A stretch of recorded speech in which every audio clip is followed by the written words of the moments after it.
the Veterans and Military Finance and Policy Committee will come to order. It is Thursday, March 10th, 8:30-ish in the morning. This morning, we do have a couple of bills on the agenda, as well as a presentation from the Minnesota Department of Military Affairs. But prior to that, if you could all join me for the Pledge of Allegiance, I'd appreciate it. I pledge allegiance to the flag of the United States of America and to the republic which stands, one nation under God, indivisible, with liberty and justice for all. Well, I appreciate that. Again, good morning.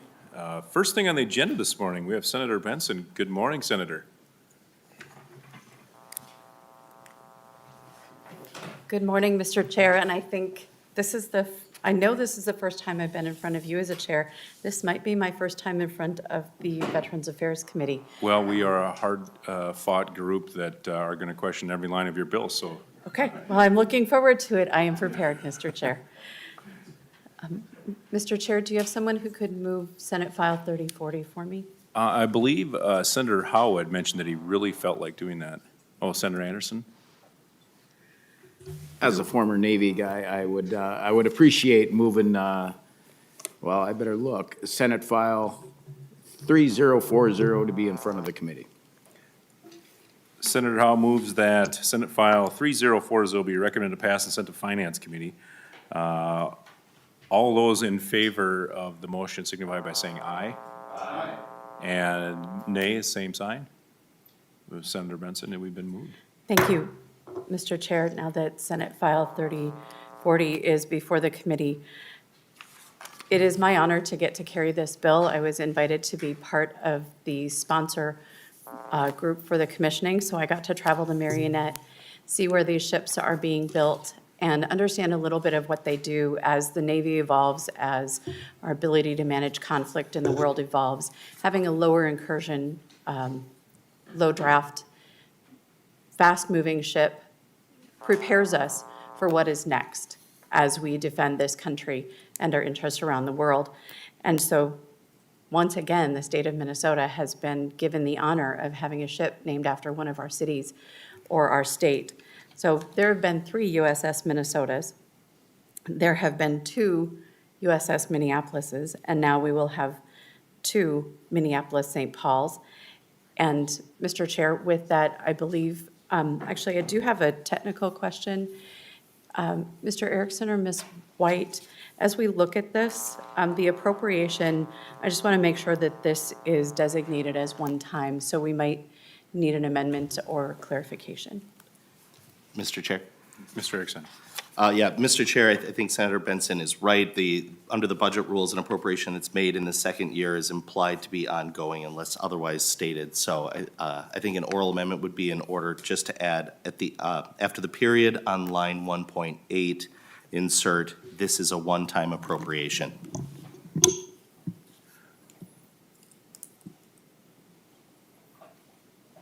Anybody?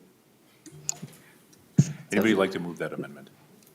Mr. Chair, I would like to make that motion that we add, this is a one-time appropriation after the period on line 1.8. Members, Senator Newton offers the oral amendment to amend Senate File 3040. After the period line 1.8, this is a one-time appropriation. All those in favor of the oral amendment signify by saying aye. Aye. Those opposed, no. Your amendment passes. Thank you, Mr. Chair, and I believe we do have a testifier, Mr. Scahn. Is he available? I am here. Do you have me? Good morning. Welcome to the Military and Finance, Mr. Scahn? Scahn. Perfect. Second try. Proceed. Identify yourself for the record and proceed. Brian Scahn, I'm the chairman of the USS Minneapolis-St. Paul Commissioning Committee and vice president of events for the Minnesota Navy League. Yep, go ahead and proceed. Okay, well, I appreciate Senator Benson's support. We, like Senator Benson, we are a Navy family. I have a son who just spent 5 years in the Navy. He's been out less than a year, and I have an active duty daughter. So the crew on board USS Minneapolis-St. Paul represent the kids, my kids. They're about the same demographic, the same age, and they are serving our country. And we so appreciate their service, and it's our job as volunteers to support and support the commissioning of USS Minneapolis-St. Paul and make sure it's a historic event. We are thrilled that the Navy has announced, that the Port of Duluth would be the place of commissioning. And we're also want to acknowledge this would be the first time in our state's history that a U.S. Navy warship has commissioned in our state. Well, thank you, Mr. Scone. Scon, sorry. Scott. No, no worries. Apologies. I guess this is a fairly simple bill, Senator Benson. It's 3 lines. I appreciate that. We added a little bit to it. Members, are there any questions for Senator Benson or the testifier? Senator Anderson. Thank you, Mr. Chair. Mr. Scon, Yes, I sir. noticed that it's a littoral combat ship. I'm wondering how many other ships like this are in the fleet being used for, I'm guessing, many purposes, but maybe you can give me an idea, besides the Minneapolis-St. Paul, how many more? Sure. There are going to be a total of somewhere about 36 of these ships split between 2 classes. Half of them are built in Fincantieri Marinette Marine, just 40 minutes north of Green Bay, Wisconsin. And the other half are built in Mobile, Alabama. And there are 2 distinct hull types. One hull type is a trimaran. So in a sense, 3 hulls. And the other one built in Wisconsin will be a single monohull. And as Senator Benson said, littoral means near shore. And littoral means these ships draw fully loaded about 13 feet of water. So most of the ship is out of the water. It's designed to be fast. It has 2 different engine types. And the Navy says it's in excess of 50 knots top speed. Mr. Chair. Thank you for a follow-up. Mr. Scon, can you tell me what the armament is that's carried on these ships as far as size, or have you got no Well, idea? there's a 57 millimeter forward gun that I believe is actually built at BAE Systems in North Minneapolis. And on top of that, there are a number of 50 cal weapons. There's called a NATO rolling C missile. I forgot what the specific name, but it's designed as anti-missile defense. And then on the top of the warship, there's actually vertical missile tubes. So, and the type of missiles can be interchanged in those tubes, and the Navy would probably want me to keep that quiet. Well, Mr. Chair, Senator Benson. Mr. Scott, let's not tell the public anymore that the Navy would want us to keep quiet, but I did get to go to BAE and visit that facility. I'd forgotten it. We do some amazing things here in Minnesota for the Navy, and with the Navy, we have a long history of having defense contractors here. This would be the first commissioning in Minnesota, a great celebration coming out of all of the trouble that we have been through as a state and as a nation.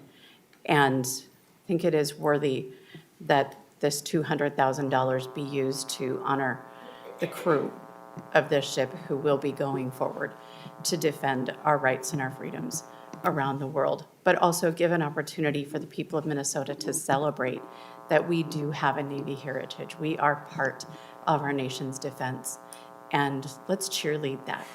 It is a good thing that we are part of defending this nation. Members, any additional questions? I guess the only question I have is when we talk about activities and commissioning, I don't know anything about commissioning a Navy vessel. I'm assuming it has something to do with a bottle of wine broken in the hull. Actually, Mr. Chair, somebody else can fund the bottle. Oh, okay. the way the commissioning is run is there are 2 sections of the commissioning. The half the Navy funds, and that's the chairs, the tents, the security perimeter, the Coast Guard. They're working with the Duluth authorities, first responders, St. Louis County right now. And even NCIS is involved. I had an interview myself with NCIS about a month ago regarding our guests. Our responsibility is to fund the part that the Navy can't fund, which would include the social activities. We've established in 2013.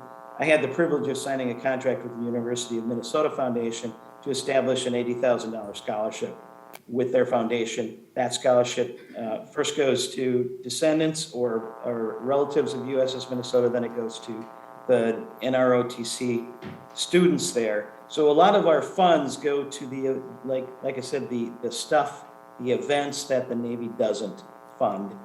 And it's our job to make it as public as possible. It's our job to honor the service of our crew, as Senator Benson said. The other thing is that our committee is all volunteers, so zero of that goes to us. We're all professionals. We're either retired or we're working. We're all taken care of that way. So everything we do, and it's really a labor of love. Everything we do is simply our attempt to honor this crew, our attempt to honor the state of Minnesota as well as the crew. Just a couple of weeks ago, I was actually out visiting USS Minnesota as they left just a couple days later to go to a new home port.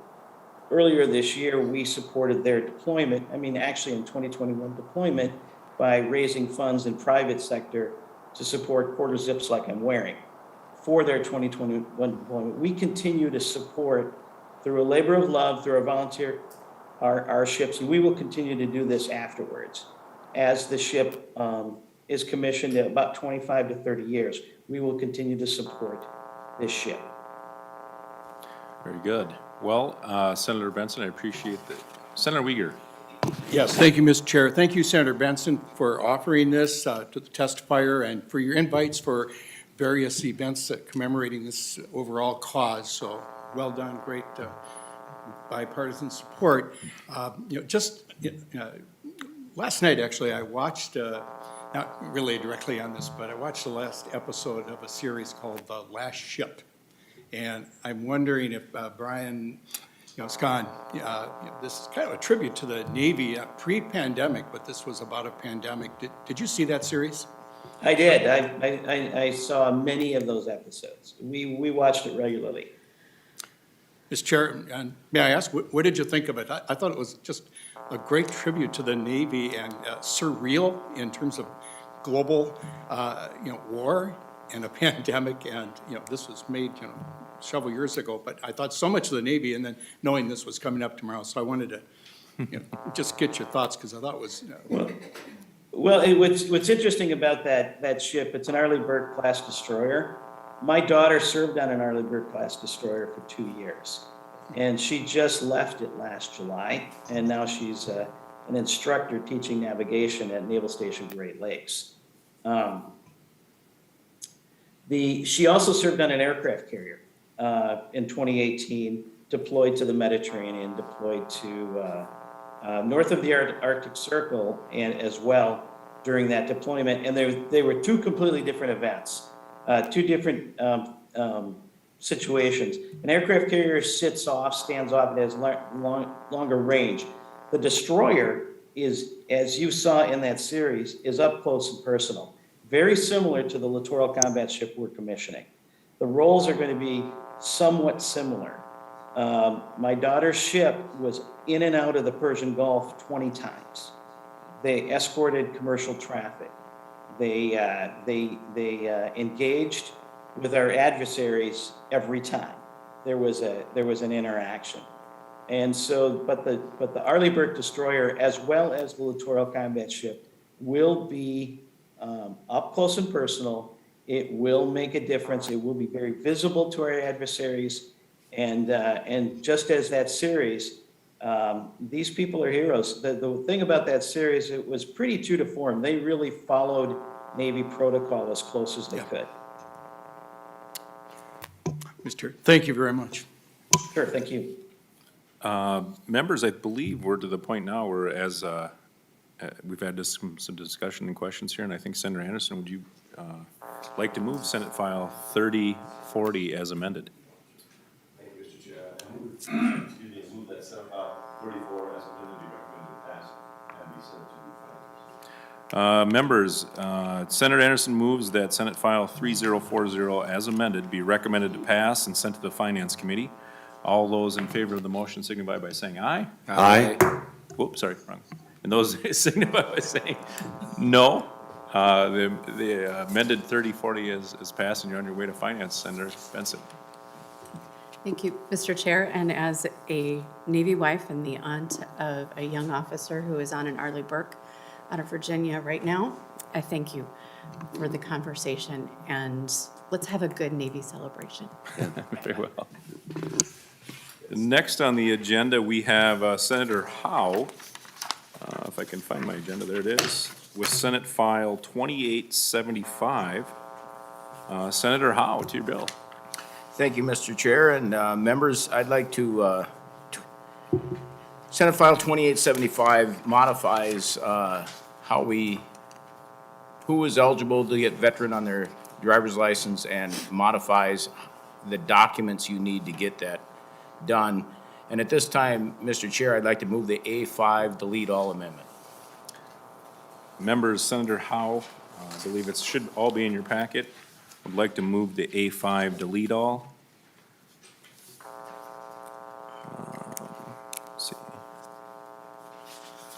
All those in favor of the A5 amendment signify by saying aye. Aye. Those opposed, nay. Amendment has been adopted. Senator Howe, to your amendment. Thank you, Mr. Chair and members. I think it's been problematic for folks to get that veteran designation on your driver's license, and what this does is, it does allow now, right now, it is limited to just a veteran defined in section 197.447, which is those individuals that spent 181 days on active duty, and that's where it's limited to. And it's also limited that you have to have a certified copy of your discharge papers. And as many of us that have DD-214s, we don't carry them around in our pockets all the time, and it's problematic. And how this came to me is the Surgeon General of the VFW went to get his real ID, had all of his documents for the real ID, wanted to get the veteran's designation, and in his pocket, he's got his retired military ID card, he's got his VA card that says he's service-connected, he's got all of that in there, but he doesn't have his DD-214, which means he couldn't get veterans on his driver's license. So he brought that to me, and I said, well, that doesn't make sense. So the other thing is, I do believe that retired members of the Guard and Reserve should be able to get that, and also members of the Guard and Reserve that may have served, 8, 9, 10, 15 years, and never had the opportunity to deploy or serve over 181 days. They might have done numerous iterations at NTC. They might have done numerous iterations down here with the National Guard in Minneapolis.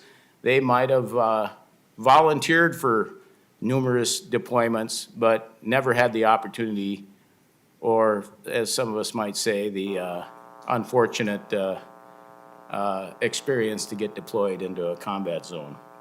So, and still many of those folks may suffer PTSD, they may suffer anxiety, and having that veteran's designation on your driver's license, if you get pulled over, allows that officer that pulls you over, it allows them to have some information that might allow them to use different de-escalation techniques to bring this down. So what this does is it provides that you can have a military retiree identification card, a veteran identification card that you can get from the federal government, or a VA health identification card, which is the card you get from the VA that says you're service connected and you're connected. So with that, members, that is, and it also eliminates, this amendment eliminates some of the obsolete language that was there before we got the new driver's license process. So that's what the bill and the amendment currently does. And with that, I'll stand for questions. Members, any questions for Senator Howe? Senator Anderson. Thank you, Mr. Chair. Well, I just want to comment the fact that I did 20 years with the Minnesota Air National Guard, and when my troops deployed, or my men, part of my aerial port, I had just been on a deployment to Hawaii for just my 2-week active duty, and while trying to push a Army mobile air conditioner onto a C-17, the air conditioner moved forward. I slipped on the ramp and went flying into the cargo department and strained my shoulder. Having gone to the doctor, this was probably about a month before we got deployed. I basically got put on a 1-year holding pattern, medical, and so I didn't get to go with my troops. And had it not been for my active duty with the U.S. Navy and being deployed during Vietnam, I would have been 20 years without having to have a status of being 181 days and on a deployment of such. So I appreciate your bringing this forward. I think that it's well worth getting a lot of people who are veterans, I say, to be recognized. And just two weeks ago, I went into the county to get a new ID because my birthday's coming up, and every 4 years you got to do that. So I said, "Can I get a veterans designation?" She said, "Well, you have to have a DD-214." I said, "Well, I got a military veterans card, She said, "No, that doesn't count." So I thought, well, for crying out loud. Anyway, I just thank you for bringing it forward. Thank you, Senator Anderson. Any additional questions? Members, Senator Howe, I think you're probably... Thank you, Mr. Chair. I'd like to move the bill to pass and be sent to general orders. Okay. Finance, yeah. It's got to go to finance? There's a cost? Always. Mr. Chair? It's Mr. Erickson. Mr. Chair, Senator Howe, I think there's a cost. It looks like transportation would have covered it. There's a $45,000 hit to the special revenue fund. I don't know much about that account. It's in the Transportation Committee. But I think that would trigger a stop in finance. Okay, I'll amend I recommend it to pass and sent to finance. Yep. Members, Senator Herr, I think I see a hand up. Oh, yes, Chairman and members of the Veterans Affairs Committee. I just thought I'd pose a question, not to Senator Howe's bill, but this is just one of the few times that I hear the requirement of DD-214, and I just wonder, maybe it's just a one-time cases, or just a few-time cases, but why is that happening every now and then where they require DD-214? I figure like something small like what Senator Anderson described and the situation Senator Howe talked about, should that be a minimal issue and get things taken care of? This is just a random question. I don't know. Does it make any sense? I guess the answer that I would give is that a DD-214 is the way that the military tracks your overseas service, more or less. That the time overseas, the awards you may or may not have received, the combat zone that you served in, that is the way. In addition to that, if you served 20 years in the military or as a retiree, right now we have a system that's called a blended retirement that you can retire prior to your 20 years. So those are what's considered veteran designations. So this would, in my understanding, this bill would allow things other than, and especially when it comes to prior to Vietnam service, Korea service, World War II, they didn't have a DD-214, it didn't exist. So this tries to bridge a gap between what is evidentiary as of right now and what we believe should be, so. Yeah.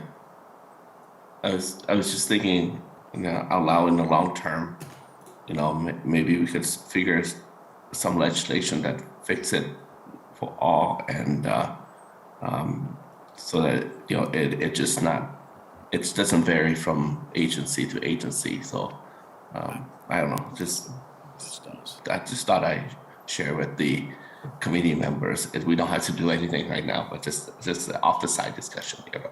Thank you for your answer. Senator Howe. Mr. Chair and Senator Herr, I do believe that this bill will alleviate a lot of those concerns that you have. I think this is a step in that direction where we can use other ID cards and designation cards to make that happen. But I do believe that the key to all these other pieces of information that we're going to use, these identification cards, is that if you've got a general discharge or something other than honorable, you're not going to be able to get those identification cards. So I think that we are ensured that these folks are actually going to have an honorable condition in order to get those cards. So it still is narrows the scope of who can get it. So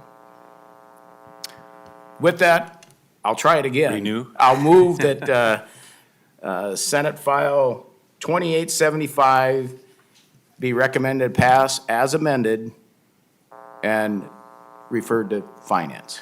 Members, Senator Hall makes the motion that Senate File 2875 as amended be recommended to pass, amended, and re-referred to the Finance Committee. All those in favor of the motion signify by saying aye. Aye. Those opposed, nay. Senator Howe, your motion is passed and you're on your way to Finance. Members, next on the agenda, Mr. Don Kerr. Sir, good morning. Mr. Kerr has a presentation. And he's going to ask for some money, I believe. Well, good morning, Mr. Chair. Good morning. Thank you. For the record, I'm Don Kerr, the Executive Director of the Minnesota Department of Military Affairs, and I think Mr. Raisin is going to help me a little bit by moving my slides. And yes, Mr. Chair, we are here today to pitch the Governor's supplemental budget proposal, and I'm actually going a little bit beyond that because we have a contingent request that we're working on. It has not been through the ringer yet, and we're still doing some staff work, so I'll talk about that. And as you see in the agenda, I am going to spend most of my time talking about our one proposal, the Holistic Health and Fitness Program, and an appropriation for that. I'll talk a little bit about what that is, what it means, and then at the end, I'll talk about another thing we may be working on that I made an allusion to in our previous hearing here in response to Senator Anderson's question. But if you would, next slide, please, David.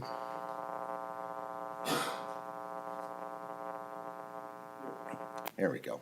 So this is the proposal. The proposal is for $765,000 in FY23 and then a little bit less than that in the out years, $742, to get ahead of what we believe will be a federal program coming down the road and put some expertise on the ground to help us try to adopt Army doctrine in establishing holistic health and fitness as part of the core way that we do business in the National Guard and Reserve component.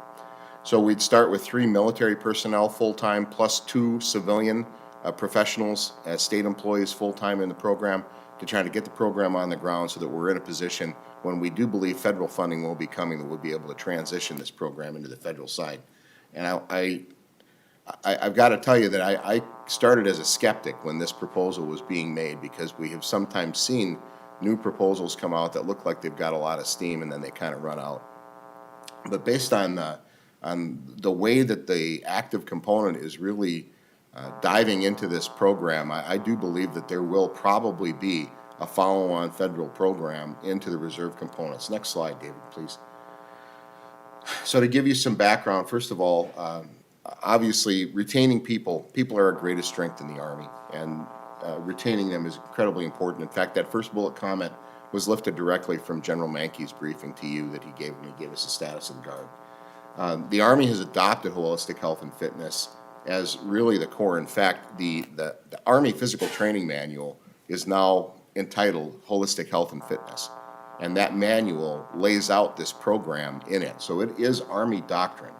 And what really impressed me is that on the active component side, the Army is going to deploy 38-person teams to 110 brigades throughout the active component over the next 8 years. By 2030 is their current plan. Originally, they were trying to do that by 2026, and they've stretched that now to 2030. And that's really a significant investment that I've never seen in a program like this before coming from the active component. Unfortunately, despite the last 20 years of really full integration of the reserve components into our Army and our Air Force, there's still a latent tendency of the active component to kind of look at the reserve components as an afterthought. And so far, they do not have a plan for funding this program in the reserve components, though they have kicked off a couple of pilot programs in a few states. I do expect that they will be under immense political pressure to roll that into the reserve components for really obvious reasons from my perspective. And I do think it will follow. But we felt this was an appropriate time based on the resources that may be available and based on our own concerns about retention to jump on the bandwagon and kind of get ahead of this and try to get the bones of a program in place so that we're in a good position should federal funding come to transition this into the federal side. Next slide. So what is holistic health and fitness? And I'll let you look at the slide, but a holistic health and fitness program enhances readiness by educating and informing our roughly 13,000 service members across 5 domains: mental, sleep, nutritional, physical, and spiritual. And many of you who have service in the Army will be able to relate to this. So it utilizes a strategy to prevent injuries and fitness failures, prepare service members both physically and mentally for mission rigors, and to educate the force to influence positive, self-sustaining cultural change.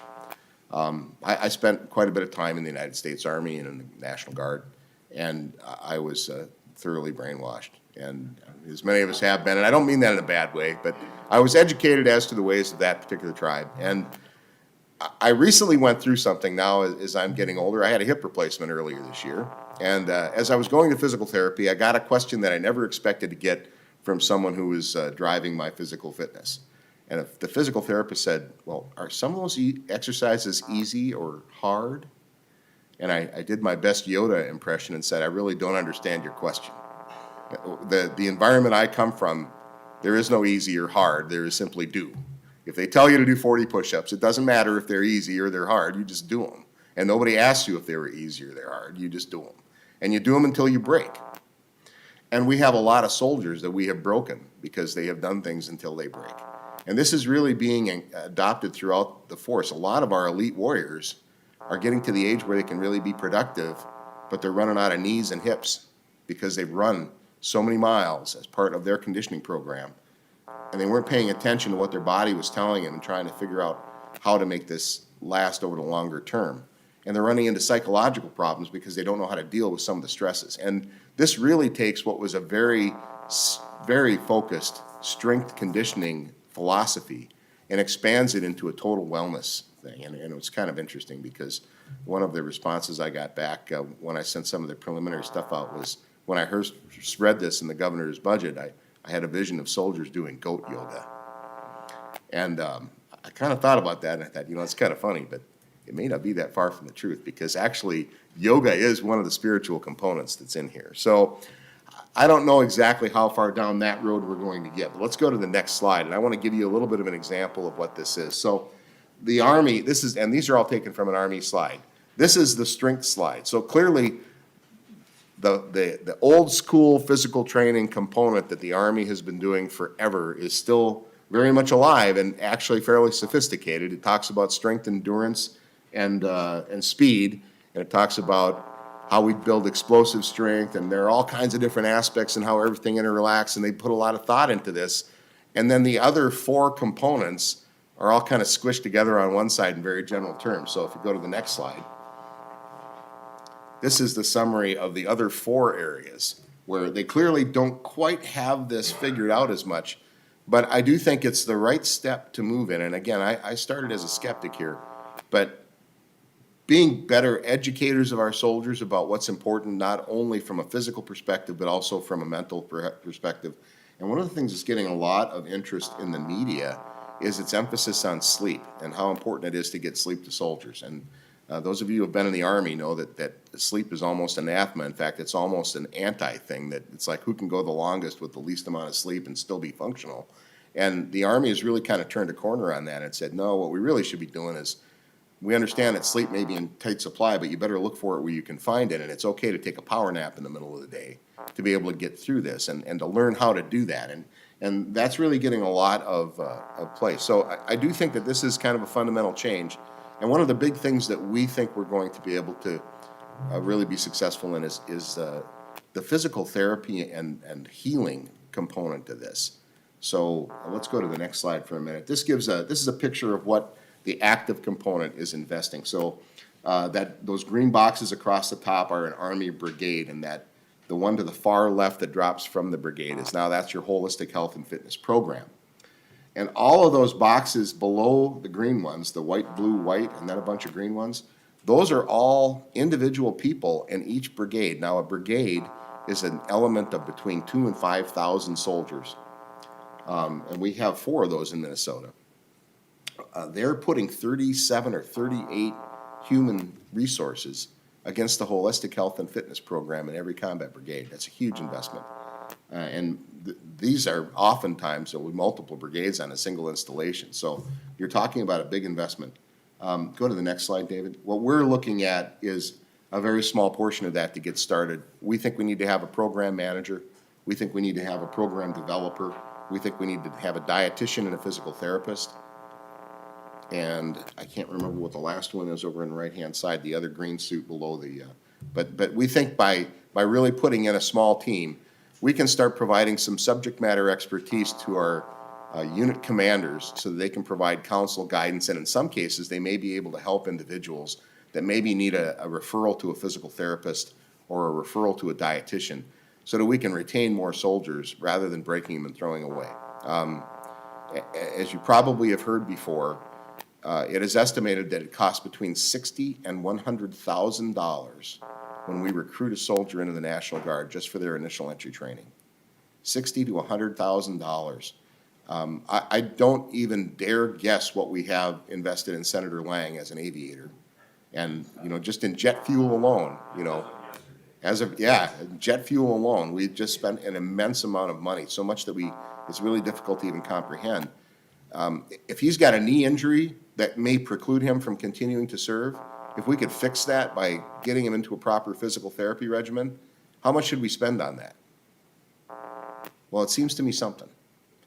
We don't know exactly how much, but we do feel this. If our program goes on the ground and we save as little as 12 soldiers, we'll have paid for the program for a year, just in that small piece. So we really think this is an important step that the Army is taking toward a smarter way to do business. We think it could be very important for the long-term readiness of the National Guard. We think it could take some pressure off our requirement to recruit replacements when we break our soldiers and have to retire them or discharge them medically. And we think it's a good investment at this time, based on the financial situation that the state is in, and the timing with where the Army is going with their holistic health and fitness program. And I think my next slide takes us to questions. I'm sorry, it's a recap of the actual proposal, so there that is for you. And I will take questions at this time, Mr. Chair. Members, any questions for Mr. Kerr?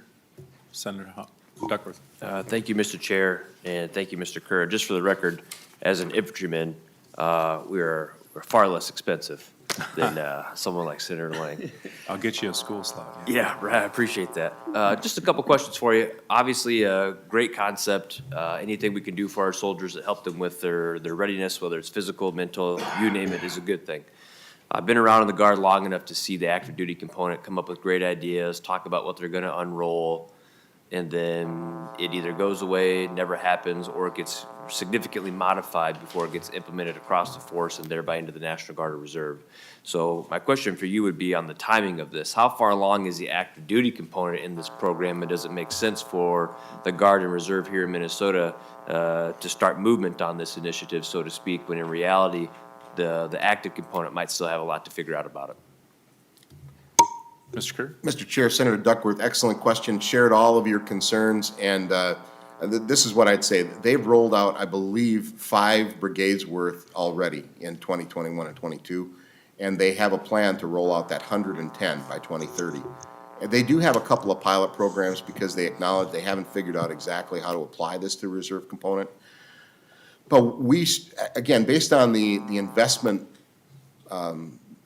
discussion that I had earlier, that they have made their doctrine around this, they are actually putting those people out there. They actually are working to develop an MOS that basically will replace master fitness trainers.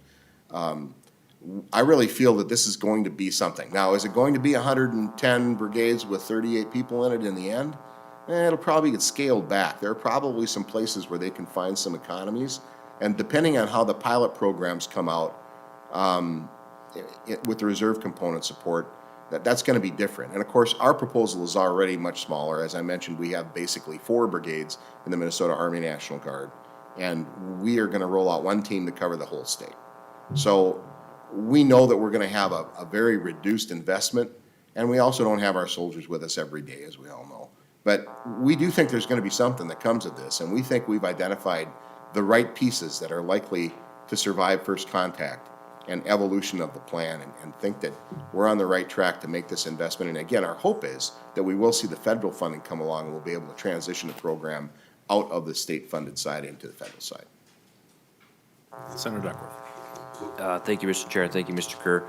You know, one of the things I love about the military the most is the willingness and desire to seize initiative.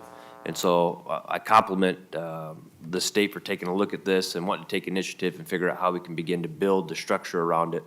My only thought would be is, you know, maybe we're showing a little too much initiative and trying to talk about these dollar amounts right out of the gate when it's a program that's still kind of being figured out. And then also conceptually, you know, I can understand when you've got a brigade, you know, at Fort Benning, and you're going to build this and have all these people there and everybody's co-located and doing it on a daily basis. But like you mentioned, the state of Minnesota, across the entire state, when we're getting together 1 week in a month, 2 weeks out of the year, it would, in my mind, maybe make a little bit more sense to let the active duty component shake this thing out, give some thought to how is this going to apply to reserve components, to National Guards.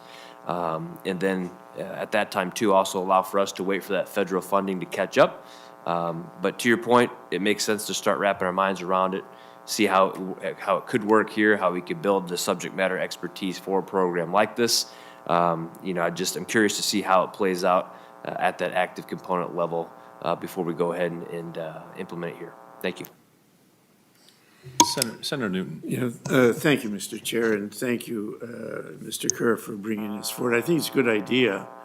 And, you know, in my 23 years of active duty, we went through multiple programs that we thought, just as what Senator Duckworth was saying, thought were good, and then they disappeared as the people in charge changed. And unfortunately, you know, I saw major reductions in forces during the Cold War era, where we would eliminate people because they were overweight, because they had lower scores on the battery of tests that we had given them. And the unfortunate thing was a lot of them were some of our best soldiers. My question was, I don't know how you can implement this for a reserve component where you only have the opportunity to be with your troops for a couple days in a month. You know, how is it done during the other 28 days? And so that's sort of the question that I have is, you know, how do you stay on top of it all the time? Mr. Kerr. Mr. Chair, Senator Newton, I understand exactly where you're coming from. We had a couple of concerns on our sides that we run into a lot. How do you take a relatively small number of people to influence 10,000 members of the National Guard? That's always a daunting challenge. But we said the same thing about family support network facilities. We have family assistance centers in 7 different locations around the state. How can those 7 locations possibly make a dent in the challenges that face 10,000? Well, the reality is they find a way to network beyond that, and so their reach is very significant beyond what they might be able to do just because of their geography. We've also had a similar situation with a relatively small investment that the federal government has made by allowing us to add, on the federal side, a director of psychological health. And we feel that this very small section of 1 to 3 people, depending on what timeline you're talking about, has really made an impact in assisting our service members and assisting our chains of command in understanding how they can be more effective in reaching their soldiers. And Senator Newton, I know that the 2 days a month thing always comes up, but the reality is a survey of our own is that the average soldier in the Minnesota National Guard does 60 days of duty every year. That's the average soldier. Leadership positions do much more duty than that, and that's the duty we're paying them for. And anyone that's been a member of the reserve component will tell you there are countless hours of time that they put in doing leadership tasks with the people that they lead outside the time they're getting paid for. There are a lot of calls to service members between drills. There are a lot of programs that we actually run. Right now, we actually have a program in Minnesota where we're taking service members that are challenged in meeting height, weight, or passing their PT test, and we're taking them out of their unit for AT and sending them off to spend 2 weeks basically in an immersion program to learn more about nutrition and physical fitness and help them improve their performance physically. And so we're doing some things with relatively small investments that have had huge payback. And so I shared the concern about how are we possibly going to have an effect when we're talking about the geography that we have. But our experience shows that we have been able to do similar programs before that had great effect, and we think this one will be the same. By having someone who's focused on the program, they can then infect leadership throughout the force with what the right ways are without having to do the same time investment to get them up to speed from doing the research, if that makes sense. Mr. Chair, if I just, as a comment, I think this program, although it's not delineated as such, but I think it's going to go a long way to helping with mental health and perhaps, help us to reduce the number of suicides down the road and get soldiers like anyone on a path to, even if they don't stay with the Guard or the reserves, on a path to good health and good mental health. So thank you. Senator Howe?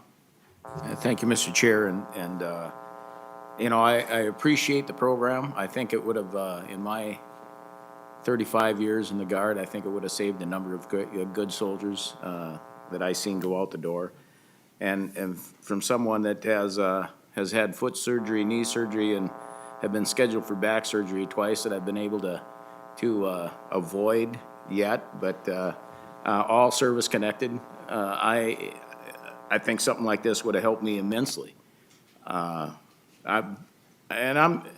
going to stay away from the dollars, and I'm going to stay away whether we should do it or not do it. I think that the time will tell whether we can actually do it. But I'm going to ask you on the 3 military personnel, are they going to be dual slotted as far as how is that going to work? Are they going to be AGR? Are they going to be in the what type of status are they going to be? Are they going to be in a unit and then doing this as a full-time job, or how is that going to work?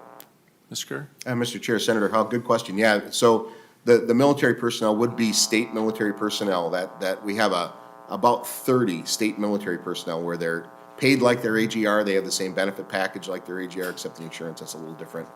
But they hold a position in a unit, and they are full-time doing this other job. So my state military auditor is currently the food service warrant officer for the 1st Brigade Combat Team. She will move to other positions.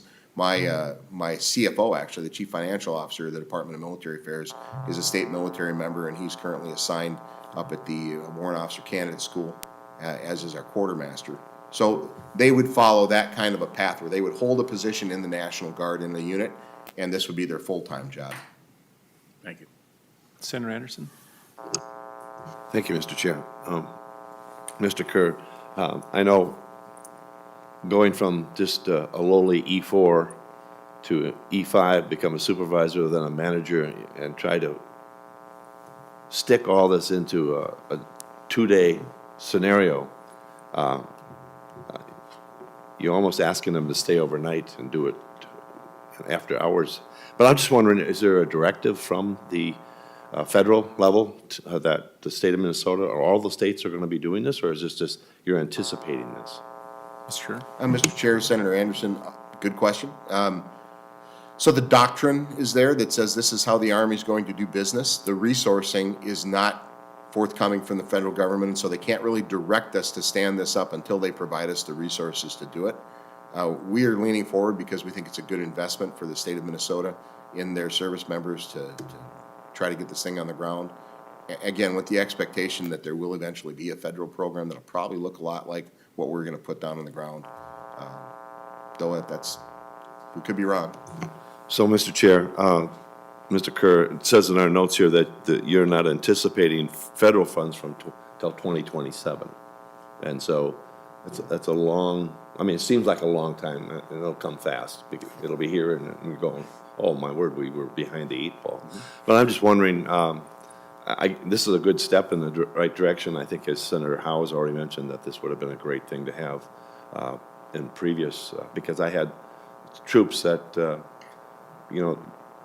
they not only, they'd make the 2-day weekend, but because of their jobs being part-time, to try and fit this into, it's going to take some good management to figure this all out and put it together. So, and I think maybe anticipating those funds is good, but again, getting ready to put that in place, I don't know if we're putting the cart before the horse, but just venting some of my thoughts. Members, any additional questions? Perfect. Well, I, as always, as getting the last word and holding the little wooden hammer, some of my questions have been answered, but it's interesting as I go forward, and now that I've been in the Guard as long as I've been in the Guard and seen all the losses of good valued soldiers, this is an interesting idea. I think the Army and the National Guard as a whole is really starting to round a corner a little bit when we start talking about new PT tests. And having gone through that for the first time myself, a guy that's on a profile for knee issues, which I put off because I was going to run that 2-mile course. And, as I sat down next to a friend of mine who's been an athlete for years and years, and he heard my knees when I sat down next to him. And he said, how did that happen? I said, well, Army, it's kind of how it happened. And, it's interesting that sleep has been a part of that, and I can't think of, I can think of one other organization that's kept me up longer than the Army, and it's probably this one, but. Sleep is a crutch, Mr. Chair. Yeah. But, having that intertwined, when we've all gone through basic training, when you go through basic training and you're a young guy and young gal, that you can't get enough food, and you're running and you're losing weight faster than you can put food back in your body. And 10 years later, when you're still in the Army and you're trying not to eat so much because you gained weight, and now your knees really are hurting and you don't know why, because you've been running, sometimes that engine needs a little bit of that high mileage oil, I think, that this may be providing. So, it is interesting having prior company commands and, being in the brigade and seeing some of these younger service members that are going through the same thing that I went through, and, losing that little bit of physical fitness or mental health issue that we've been at war for 20 years in this state. We truly have. I think for the first time in many years, we have no units deployed, or I think there's small little windows where the Chinooks came back, and we don't have an active deployment going on. That takes a toll. Takes a toll mentally, physically, and definitely socially, to be honest. So we do, we serve. When they say 60 days in service, I think that's probably a little bit under what we actually do. What I talk to my E4s that are M-Day soldiers that haven't done a deployment, it's amazing how often you talk to those kids. I call them kids now, but so it's interesting, and I truly appreciate the fact that we created a new acronym. That's what we do here. H2F. I'm going to forget what that is the next time I see it, but anyways, Mr. Kerr, I appreciate it is I think this is something that maybe this is just a first step, but definitely is interesting, and, you know, I hope to be able to support it in the future. So with that, if you have any final closing comments? Thank you, Mr. Chair. I probably should mention, I skipped past my last slide, but I did talk about it in committee before. The other potential that we're looking at is, we're looking really closely at how we're executing the enlistment incentives appropriation. And we think we're okay for this year, but we think that we're probably looking at a potential plus up for next year. We're still trying to do the math on that and get our arms around that. And we're really trying to be conservative about it, because the legislature has been very generous with that, and we think we're in a good place. But there's a possibility that we may be coming back with a supplemental request for additional funding in the enlistment incentives appropriation in the range of $2 to $2.5 million a year. But again, we're okay for this year for sure. It's just a question of whether we look for that in '23 or beyond. No, I appreciate that, that, you know, sitting and seeing our reenlistment percentages in that 65% range is quite alarming. So, you know, that's significantly below where in our branch, And we've, Mr. Chair, if I may, that Yeah. our recruiting battalion in Minnesota is really, we're struggling to meet mission. right, But we're also, I believe, for the last 3 months, we've been #2 in the nation, behind only Texas, where they have twice as many recruiters and 5 times the population. So our recruiting team is really doing well, yet we're not meeting the objectives that are out there. And it's not for want of trying. It's just a really tough recruiting environment. It's tough to get training seats. There's a lot of strange things happening that we haven't had to deal with before. And so that's one of the reasons we're really doubling down on retention and retaining the service members that we have, where we've already made that investment. But at some point, you still need to bring folks in on the bottom end to support people going out the top end. That's just the way the system is built. So we are conscious of that and very appreciative of the resources that the legislature has given us. I will tell you, Minnesota stands pretty much alone in the resources that the state provides to the National Guard in Minnesota compared to our other states. It puts us in a huge competitive advantage, and we really appreciate that. So we don't want to push that too hard, but we do think it is something that we're going to take a hard look at, and if we do have a requirement, we'll bring it back and ask for it. well, I appreciate the conversation. Now we're a little off focus here, but I appreciate the conversation anyway. Senator New. I just wanted to comment that maybe you could add a few $1,000s and extend this to the legislature, you know, when it comes to sleep and nutrition and things like that. Mr. Chair, Senator, I'm sure we'd require to see a DD 214 before we do that. Well, members. No, thanks. Appreciate the conversation. Mr. Kerr, thank you again for coming today. That we have nothing further on the agenda, so we're at an hour in, stand adjourned, so thank you. Thank you, Mr. Chair and members.